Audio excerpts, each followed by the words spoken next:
What's up everyone, Nicolette here, and today I am going to go over how to put in a silicone tunnel. So this is a silicone tunnle or an eyelet.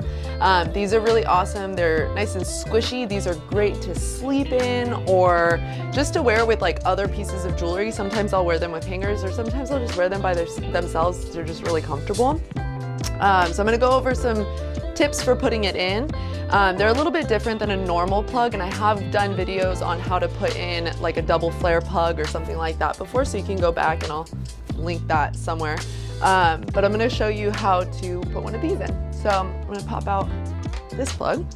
And so a tip that I really like to do is, instead of trying to put it in as a whole piece like that, which can be kind of challenging to like get that lip and then get it in straight.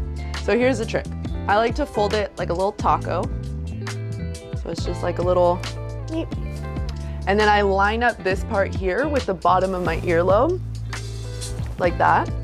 And then I just allow it to open up in my ear, and there you go. Super easy, pretty straightforward. The taco trick does help. Little disclaimer, please do not use these to stretch up or size up in any way. It can be very dangerous, just because when you stretch your ears and when you do it the right way, it can cause micro tears. And if you're using these silicone pieces, your skin can actually fuse to the silicone, and then when you take it off, it rips your skin open. It's all bad. It's all bad. Just please don't do it.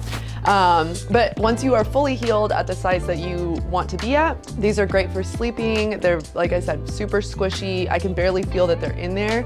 Also, I have issues with sometimes like stone plugs and stuff like that. When I'm sleeping, they'll pop out just because they're really smooth surface. So these, I don't really have that issue because they're silicone. They're naturally kind of like grippy. And then to take it out, I just pull one part of it, usually from the top down, and then just pop it right out. I hope you guys found this useful. If you have, let me know in the comments. If you have any other ideas for videos or things that you'd like to see or be demonstrated, let me know in the comments. I love doing these videos for you all. Thanks so much. Have a great day.